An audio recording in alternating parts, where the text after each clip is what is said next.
حدثنا موسى بن اسماعيل حدثنا جرير بن حازم حدثنا ابو رجاء عن سمرة بن جندب رضي الله عنه قال كان النبي صلى الله عليه وسلم اذا صلى صلاة اقبل علينا بوجهه فقال من رأى منكم الليلة رؤيا قال فإن رأى احد قصها، کہ نبی صلی اللہ علیہ وسلم نماز کے بعد ہماری طرف منہ موڑ کے بیٹھ جاتے اور پوچھتے کہ کیا تم میں سے آج رات کسی نے کوئی خواب دیکھا ہے، اور پھر اگر کسی نے دیکھا ہوتا تو اس کو بیان کرتا، فیقول ما شاء اللہ، تو آپ فرماتے جو اللہ چاہتا، فسألنا یوما فقال، ایک دن آپ نے ہم سے پوچھا اور فرمایا هل رأى احد منکم رؤیا، کیا تم میں سے کسی شخص نے کوئی خواب دیکھا ہے؟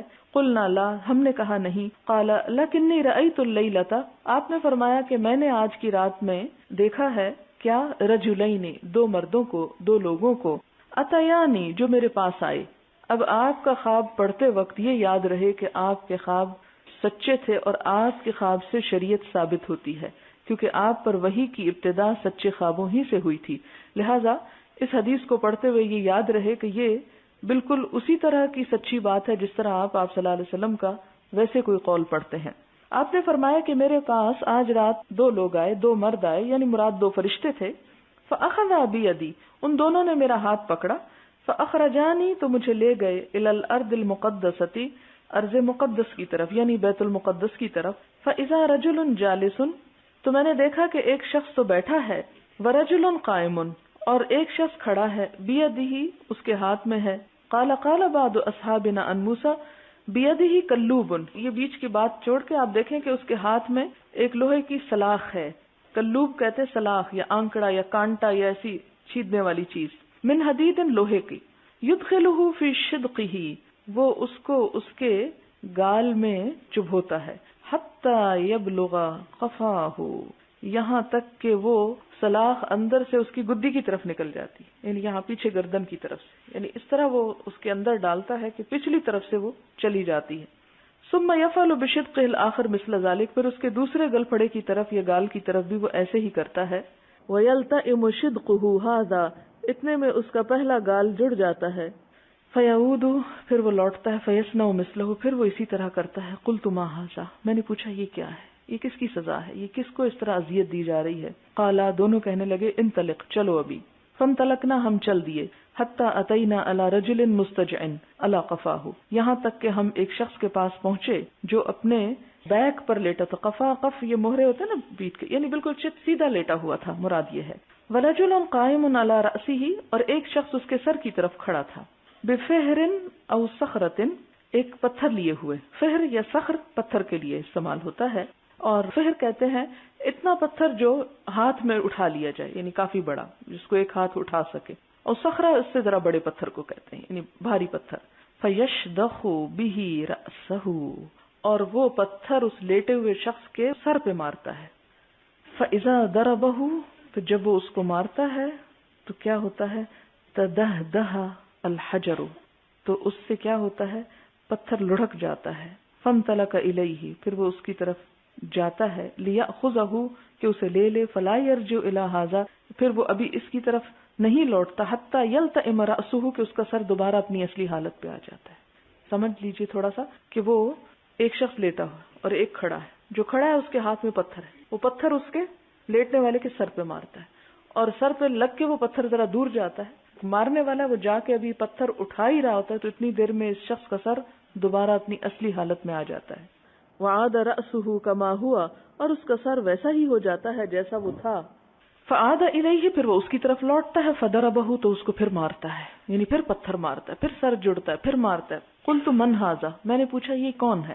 قالا، دونوں فرشتے کہنے لگے انطلق، چلو، فانطلقنا، تو ہم چلے، الی ثقب، ایک گڑھے کی طرف، ثقب سوراخ کو کہتے ہیں، مثل التنور، ایک تنور کی طرح تھا، اعلاہ ضیق، جس کا اوپر کا حصہ تنگ تھا، واسفلہ واسع، اور نچلا حصہ کھلا تھا۔ آپ نے اگر کبھی روٹیاں لگانے والا تنور دیکھا ہو تو اس کے اوپر کا حصہ تنگ ہوتا ہے اور نیچے حجم اس کا بڑا ہوتا ہے، یتوقد تحتہ نارا، جس کے نیچے آگ جل رہی تھی، فاذا اقترب، جب وہ اس کے قریب ہوئی، ارتفعوا، تو وہ بلند ہوتے، حتی کاد ان یخرجوا، یہاں تک کہ وہ اس سے نکل جائیں، یعنی اس کے اندر کچھ لوگ تھے، مراد یہ ہے، یعنی وہ آگ جل رہی تھی اس تندور کے اندر، تندور جو تھا اوپر کا حصہ تنگ، نیچے کا کھلا، اور اس میں آگ بھڑک رہی تھی، اور اس تندور کے اندر کچھ لوگ جل رہے تھے. اور کیا ہوتا کہ جب تندور کی لپٹ ذرا اوپر آتی تو پھر لوگ بھی اوپر نکلنے کی کوشش کرتے، کادا ان یخرجوا، اتنا کہ لگتا تھا کہ نکل جائیں گے باہر. فاذا خمدت، اور جب وہ دھیمی ہوتی، خمود ہوتا نا آگ کا بجھنا، رجعوا فیہا، تو وہ بھی واپس لوٹ جاتے، یعنی نکل نہیں سکتے تھے. وفیہا رجال ونساء عراۃ، اور اس میں مرد اور عورتیں ننگے تھے. فقلت من ھذا، میں نے پوچھا یہ کون ہے؟ قالا، انہوں نے کہا انطلق، چلیے. یعنی ابھی کچھ جواب نہیں دے رہے، صرف سینز دکھا رہے، مختلف عذاب دکھا رہے ہیں. فانطلقنا، ہم چل دیے. حتی اتینا علی نہر من دم، یہاں تک کہ ہم خون کی ایک نہر پہ آ گئے. سوچیں ذرا کہ ایک نہر ہو وہ خون سے بھری ہوئی، ذرا تصور میں بھی انسان کی روح کانپ اٹھتی ہے. فیہ رجل قائم، اس خون کی نہر میں ایک شخص کھڑا ہے. علی وسط النہر، نہر کے بیچ میں. رجل بین یدیہ حجارۃ، اور ایک شخص ہے کہ جس کے ہاتھ میں ایک پتھر ہے. فاقبل الرجل الذی فی النہر، تو آگے بڑھتا ہے وہ شخص جو نہر میں ہے. فاذا اراد ان یخرج، جب باہر نکلنے کا ارادہ کرتا ہے. کہاں سے؟ خون کی نہر سے. رمى الرجل بحجر فی فیہ، تو مارتا ہے انسان اس کے منہ میں پتھر کے ساتھ، یعنی دوسرا انسان اس کے جو باہر کھڑا ہے پتھر لے کے وہ خون کی نہر میں کھڑے انسان کے منہ میں پتھر مارتا ہے. فردہ، اس کو واپس لوٹاتا ہے سکانا جہاں وہ ہوتا ہے. فجعل کل ما جاء لیخرج، جب کبھی یہ شخص اس خون کی نہر سے نکلنے کے لیے کوشش کرتا ہے، ارادہ کرتا ہے، رما فی فیہ، تو وہ اس کے منہ میں پتھر مارتا ہے. بحجر، پتھر. فیرجع کما کانا، تو وہ پھر اسی طرح واپس وہیں لوٹ جاتا ہے جیسا کہ وہ پہلے تھا. فقلت ما ھذا، میں نے پوچھا یہ کیا ہے؟ قالا انطلق، دونوں کہنے لگے چلو. فانطلقنا، ہم چل دیے. حتی انتہینا الی روضۃ خضراء، یہاں تک کہ ہم ایک سبز باغ پر پہنچے، ہرے بھرے باغ پر. خضراء فیہا شجرۃ عظیمۃ، جس میں ایک بہت بڑا درخت تھا. وفی اصلہا، اور اس کی جڑ کے پاس یعنی نیچے کے تنے کے پاس. شیخ، ایک بوڑھا تھا. وصبیان، اور کچھ بچے بیٹھے تھے. واذا رجل قریب من الشجرۃ، اور وہ شخص درخت کے قریب تھا. بین یدیہ نار، اس کے سامنے آگ تھی. یو کی دہا، جس کو وہ جلا رہا تھا یا سلگا رہا تھا. فصعد بی فی الشجرۃ، تو یہ دونوں جو میرے ساتھی تھے مجھے درخت میں لے گئے، یعنی درخت پہ چڑھے. وہ ادخلانی دارا، اور مجھے ایک ایسے گھر میں داخل کر دیا. لم ار قط، میں نے کبھی نہ دیکھا تھا. احسن منہا، اس سے خوبصورت گھر. یعنی فرشتے آپ صلی اللہ علیہ وسلم کو درخت پہ چڑھا کے دوسری طرف ایک خوبصورت ترین گھر میں لے گئے. فیہا رجال شیوخ، جہاں بوڑھے مرد تھے. و شباب، کچھ نوجوان تھے. و نساء، عورتیں بھی تھیں. و صبیان، اور بچے. ثم اخرجانی منہا، پھر انہوں نے اس سے مجھے نکال لیا. فصعدا بی الشجرۃ، مجھے درخت پہ لے چڑھے. فادخلانی دارا، پھر مجھے ایک ایسے گھر میں داخل کیا. یا احسن و افضل، جو اس سے بھی زیادہ اچھا اور بہتر تھا. فیہا شیوخ و شباب، جس میں بوڑھے بھی تھے اور نوجوان بھی تھے. قلت، میں نے کہا، طوفتمانی اللیلہ، تم نے آج رات مجھے خوب گھمایا، طواف کرایا، یعنی جگہ جگہ پھرایا. فاخبرانی اما رأیت، مجھے بتاؤ تو صحیح جو میں نے دیکھا ہے، یعنی وہ سب مجھے دکھایا کیا تم نے، اس کے بارے میں خبر دو. قالا، وہ دونوں کہنے لگے نعم، اچھا. اما الذی رأیتہ، وہ شخص جس کو آپ نے دیکھا، یشق شدقہ، کہ جس کا گال چیرا جا رہا تھا. فکذاب، تو یہ جھوٹا انسان ہے، یہ جھوٹ بولنے والے کی سزا ہے. یحدث بالکذبۃ، ایسا جھوٹا کہ جو ایک جھوٹ بولتا ہے. فتحمل عنہ، وہ اس سے لے لیا جاتا ہے. حتی تبلغ الآفاق، یہاں تک کہ وہ آفاق میں پھیل جاتا ہے. آج کے میڈیا کو اس پہ رکھ کے دیکھیں کہ یہ وہ جھوٹا شخص ہے کہ جو ایک جھوٹ بولتا ہے اور وہ اس سے آگے روایت کر دیا جاتا ہے اور دنیا بھر میں پھیل جاتا ہے. اب دیکھیں کہ ہمارے اخبار کیا کرتے ہیں، کسی ایک شخص پہ ایک جھوٹا الزام لگا دیتے ہیں. بعض لوگ جھوٹے بیان دوسروں کے خلاف دے دیتے ہیں اور وہ کس طرح لاکھوں کی تعداد میں سرکولیٹ ہو کے گھر گھر پہنچ جاتے ہیں اور اس شخص کی بدنامی کا سبب بنتے ہیں. اور ہماری سیاست میں تو افسوس کے ساتھ کہنا پڑتا ہے کہ یہی کھیل کھیلا جاتا ہے. تو کہا گیا کہ یہ وہ جھوٹا، یعنی ایک تو عام جھوٹ بولنا ہے اور ایک ایسا جھوٹ بولنا ہے کہ جو ہر جگہ پر پھیل جائے، یعنی ایک جھوٹی بات. اسی طرح آپ دیکھیں کہ اسلام کے خلاف جو جھوٹا پروپیگنڈا ہوا وہ بھی تو یہی ہے کہ ایک جھوٹی بات کی گئی یا کہی گئی اور وہ ہر شخص کی زبان پہ پھر گئی. فَيُصْنَعُ بِهِ مَا رَأَيْتَ إِلَى يَوْمِ الْقِيَامَةِ، تو اس شخص کے ساتھ قیامت کے دن تک یہی کچھ کیا جاتا رہے گا.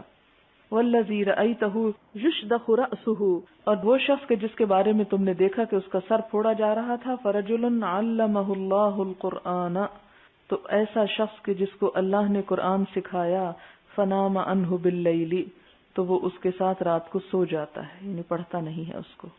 وَلَمْ يَعْمَلْ فِيهِ بِالنَّهَارِ، اور دن میں اس پر عمل نہیں کرتا، یعنی نماز کی بھی پابندی نہیں کرتا، کیونکہ رات میں 2 نمازیں، ایک فجر کی نماز ہے اور ایک عشاء کی نماز ہے. تو ان دونوں نمازوں میں آپ دیکھیں کہ قرآن کی طویل قرات ہوتی ہے، تو قرآن پڑھنے کے بعد اس کو رات کو نہیں پڑھتا، یعنی ان کی طرف توجہ نہیں دیتا. دوسری بات یہ ہے کہ قرآن اور رات کا بہت باہم تعلق ہے. اس کی وجہ یہ ہے کہ کوئی بھی علم اس وقت تک پکتا نہیں جب تک کہ اس کے لیے جاگا نہ جائے، اور صرف دن میں پڑھ لینے سے اور پڑھ جانے سے بھی کام نہیں چلتا. یعنی ایسے وقت میں جب دوسرے سو جائیں، اور پھر آپ دیکھیں اگر سارا سال ہم نہیں کر سکتے تو خدا کے لیے رمضان کو تو ہاتھ سے نہ جانے دیں. اور میں اس موقع پر اپنی بیٹھی ہوئی ہر اس شاگرد کو تلقین کروں گی جو بھی قرآن پڑھا رہی ہے کہ خدا کے لیے تراویح کی نماز کو اپنے لیے فرض سمجھے. یعنی فرض ہے تو نہیں، لیکن بعض چیزیں بعض لوگوں کے لیے ایک فرض ہی کا درجہ رکھتی. سارا سال تو وہ نفل ہی ہیں، آپ نہیں پڑھتے تو الگ بات ہے. لیکن آپ دیکھیں کہ حضور صلی اللہ علیہ وسلم جو امت کی تربیت اور تعلیم کے لیے متعین ہوئے تھے، تو ان پہ تہجد کی نماز فرض تھی. ٹھیک ہے، ہم نہ ان کے مرتبے میں، نہ ان کے مقام پہ، نہ ہم پہ وہ فرض ہے، اور نہ سارا سال ہم میں پڑھنے کی کوئی ہمت طاقت ہے. لیکن رمضان میں تو یہ موقع نہیں جانا چاہیے. اور پھر ہم کس منہ سے لوگوں کو بتانے جائیں جب ہم خود ہی نماز نہ پڑھیں. تو اس لیے تراویح کی نماز کا خاص طور پر اہتمام کریں تاکہ اس جرم سے باہر نکل آئیں. یعنی وہ قرآن دن میں اثر کر نہیں سکتا کہ جو قرآن رات نماز میں پڑھا نہ جائے. اور عام دنوں میں اگر نہیں بھی یہ پابندی ہو سکتی تو رمضان میں اس پابندی کو اپنے لیے لازم کر لیں. یعنی عام لوگوں کے لیے بھی بہت اچھا، لیکن جو قرآن سکھانے والے ہیں، جو وہ یہ نہ کریں کہ بیٹھ کے تفسیر پڑھتے رہیں کہ جو مجھے پڑھانا ہے صبح اور تراویح کی خیر ہے، یہ تو ایک نفل عبادت ہے. نہیں، یہ ان کے لیے لازم ہے. وَلَمْ يَعْمَلْ فِيهِ بِالنَّهَارِ، اور اس پر انہوں نے دن میں عمل نہیں کیا. يُفْعَلُ بِهِ إِلَى يَوْمِ الْقِيَامَةِ، ایسے شخص کے ساتھ قیامت تک یہی کچھ کیا جاتا رہے گا. یعنی مرنے کے بعد عذاب شروع کر دیا جاتا ہے اس شخص کے ساتھ، حتیٰ کہ قیامت تک اس کو یہ عذاب ملتا رہتا ہے. وَالَّذِي رَأَيْتَهُ فِي الثَّقْبِ، اور جن لوگوں کو تم نے اس تنور میں دیکھا، مرد اور عورتیں ننگے، فَهُمُ الزُّنَاتُ، تو یہ زناکار لوگ ہیں. یعنی جن کے اندر حیا نہیں تھی اور ایک دوسرے کے سامنے دنیا میں بھی ننگے تھے، تو قیامت کے دن بھی ننگے ہوں گے، یا مرنے کے بعد ان کو یہاں لا کے سزا دی جائے گی. وَالَّذِي رَأَيْتَهُ فِي النَّهْرِ، اور وہ جو خون کی نہر میں تھے، آکل الربا، سود کھانے والے ہیں. والشیخ فی اصل الشجرہ، اور وہ شخص جو درخت کے پاس بیٹھا تھا، ابراہیم علیہ السلام، وہ ابراہیم علیہ السلام تھے. والصبیان حولہ اولاد الناس، اور ان کے ارد گرد لوگوں کے بچے تھے، یعنی جو جوانی کی عمر تک پہنچنے سے پہلے ہی دنیا سے چلے گئے. یعنی ان کا ساتھ روحیں ان کی کہاں ہیں یا وہ کہاں پر ہیں؟ حضرت ابراہیم علیہ السلام کے آس پاس. والذی یوقد النار، اور وہ جو آگ بھڑکا رہا تھا، مالک، وہ جہنم کا داروغہ مالک ہے. خازن النار، آگ کا خازن، خزانچی، یعنی جس کے ہاتھ میں آگ کی کنجیاں ہیں. لا حول ولا قوة. الدار الاولی، اور وہ پہلا گھر جو تھا، التی دخلتا، جس میں تم داخل ہوئے، دار عامت المومنین، وہ عام مومنوں کا گھر تھا، یعنی علیین. واما هذه الدار، اور جو دوسرا گھر دیکھا جو اس سے پہلے سے زیادہ خوبصورت تھا، فدار الشہداء، یہ شہیدوں کا گھر تھا. وانا جبریل وہذا میکائیل، میں جبریل ہوں اور یہ میکائیل ہیں، کہ ہم دونوں آپ کو یہ جو کچھ دکھا کے لائے. اور اس سے آپ دیکھیں کہ عام فرشتے ہوتے تو بھی خواب جھوٹ نہیں ہے آپ کا. جب جبرائیل کوئی چیز دکھا رہے ہیں تو وہ تو سراسر وحی کا ایک حصہ ہے. آپ دیکھیں کہ دنیا میں بھی سکھانے کے بہت سے طریقے ہوتے ہیں، اور اب ماڈرن طریقوں میں ایک طریقہ کیا ہے کہ سائٹس دکھائی جائیں، یعنی صرف کلاس روم ٹیچنگ نہ ہو بلکہ مختلف ایجوکیشنل ٹرپس ہوں. تو آپ صلی اللہ علیہ وسلم کو زبانی بھی وہ آ کے بتا سکتے تھے، لیکن وہ آپ کو ایک طرح سے وہ سب سین اس لیے دکھائے گئے تاکہ ڈیمونسٹریشن آپ کے سامنے ایک طرح سے ہو اور وہ عملی طور پر آپ دیکھ سکیں.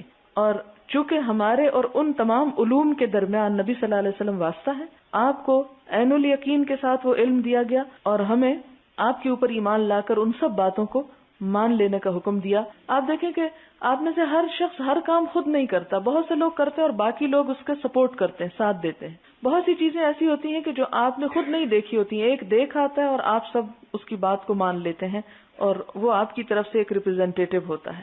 تو اسی طرح آپ صلی اللہ علیہ وسلم ہمارے لیے ایک استاد کی، معلم کی حیثیت رکھتے ہیں کہ جو اللہ تعالیٰ کے ساتھ ہم کلام بھی ہوئے، سدرۃ المنتہا تک پہنچے، وہاں جہاں کوئی نہ پہنچا، جنت اور جہنم آپ کو دکھائے گئے، خواب میں بھی یہ چیزیں دکھائی گئیں اور معراج کے موقع پر بھی دکھائی گئیں. لہذا ہم چونکہ آپ پر ایمان رکھتے ہیں، آپ پر ایمان کا تقاضا ہے کہ جو کچھ آپ ہمیں بتائیں اس کو ہم سچ سمجھیں. وَأَنَا جِبْرِيلُ وَهَذَا مِيكَائِيلُ فَارْفَعْ رَأْسَكَ، اپنا سر اٹھائیے. فَرَفَعْتُ رَأْسِي، میں نے جب سر اٹھایا، فَإِذَا فَوْقِي مِثْلُ السَّحَابِ، تو میں نے اپنے اوپر بادل کی طرح کی چیز دیکھی. قَالَ، دونوں نے کہا، ذَاكَ مَنزِلُكَ، یہ آپ کا گھر ہے، یعنی آپ کا مقام، آپ کی جگہ. قُلْتُ دَعَانِي أَدْخُلْ مَنزِلِي، میں نے کہا کہ مجھے چھوڑ دو کہ میں اپنے گھر میں جاؤں. قالا، وہ کہنے لگے، انہ بقی لک عمر، آپ کی ابھی کچھ عمر باقی ہے، لم تستکملہ، جس کو آپ نے پورا نہیں کیا. فلو استکملت، اگر آپ اس کو پورا کر لیتے، اتیت منزلک، تو آپ اپنے گھر میں آ جاتے. یہ ساری حدیث امام بخاری ایک جملے کے لیے لائے ہیں کہ بچے کہاں ہوں گے، لیکن اس سے ہمیں اور بھی بہت سا استفادہ ہو گیا.